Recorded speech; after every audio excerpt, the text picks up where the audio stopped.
to get a microphone with it plugs in that I can turn off during the clips. Okay, well, it all goes through Skype. You hit mute on Skype. We gotta figure out a way. It's the echo from the speakers, not you.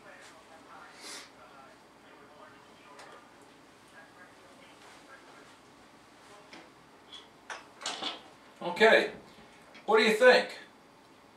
How many of you heard this or saw this interview?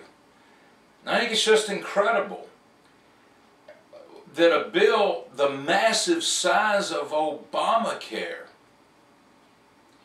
was pushed through without being hardly read and voted on at the 11th hour and put into place, with Pelosi saying you got to read it, we got to pass it so you can read it and know what's in it. Why weren't things like maybe, you know what, your doctor may not take your insurance anymore. Your doctor may say to hell with y'all, I'm quitting. I'm going to part-time.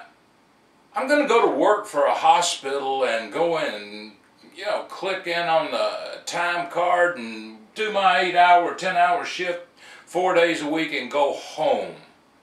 I'm going to tell you what, if I was a doctor, that's exactly what I'd be doing.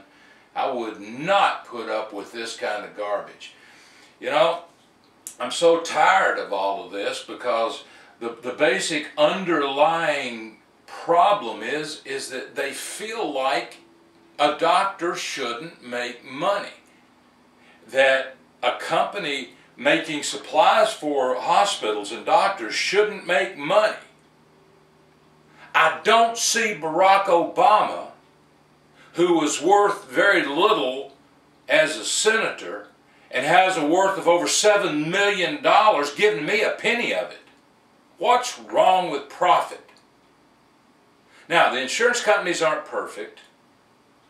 And it's kind of tough from time to time because you've got all these companies making their products are going up for hospitals, so it's hard. It's a hard question. But you don't do 1,000, 2,000, 3,000 page bills that are not read to get it, because what that's gonna lead to is exactly this.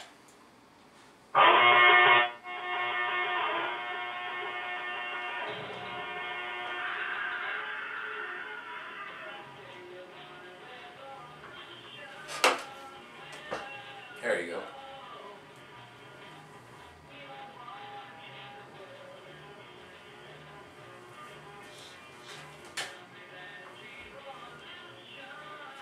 Beatles.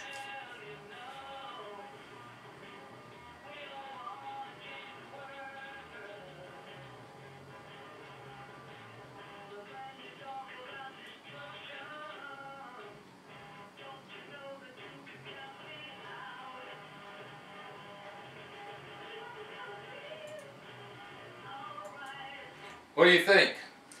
You think you're going to have a little revolution if this thing doesn't stop? Well, I think we're going to have a big problem. They're having it in countries in the European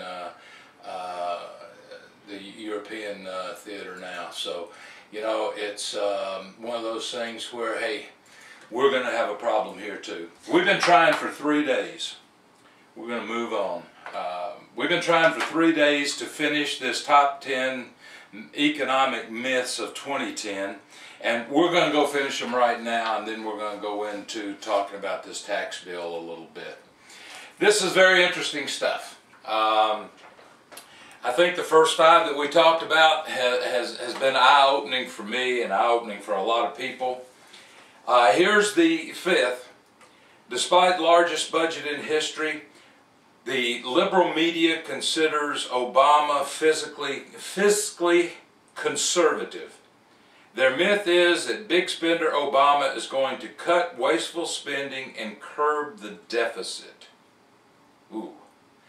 I don't understand how anybody can look at a piece of paper that has the proposed federal budget, and we're getting ready to talk about the new federal budget here in a few minutes, can look at the piece of paper and say that with this largest deficit in the history, that he is physically responsible and that he's going to cut spending and he's going to curb the deficit. Well, he's curbed spending in some areas.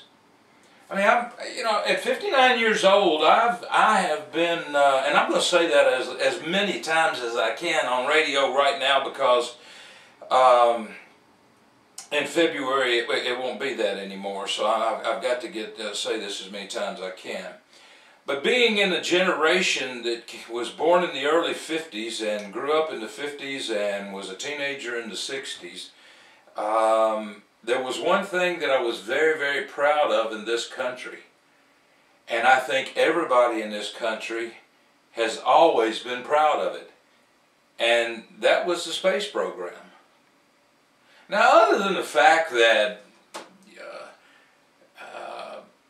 we're supposed to be giving the people in the Middle East all this credit for all the great contributions that they've made to science, Barack Obama's pretty much gutted the hell out of NASA. We had today, I think it was in Russia, that they sent a manned capsule up, and we have been part of a small club that's been in this space exploration, and the only way we're going to get there from this point on is if we catch a ride with somebody, or if the private sector is able to come up with rides to the moon, or wherever they're going, to the space shuttle, or where our what do you call it, thing that orbits around us. Yeah, that's the only way we're going to get there. And I think it's a shame, because he's cut the budget. He's cut the budget where we want him to.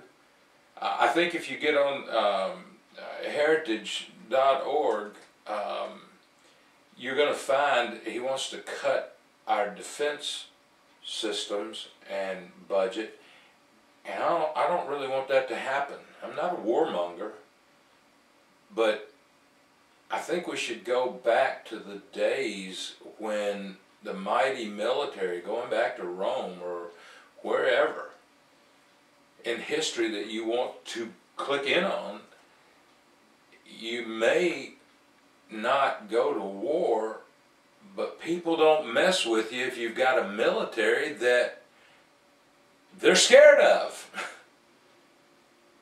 And the whole reason Russia capitulated to us was because they were scared of us. They didn't want to fight. They certainly don't want to fight now. So you can't just cut the budget where we need it. He's not fiscally responsible. NBC's Nightly News on February 1st reported on the president's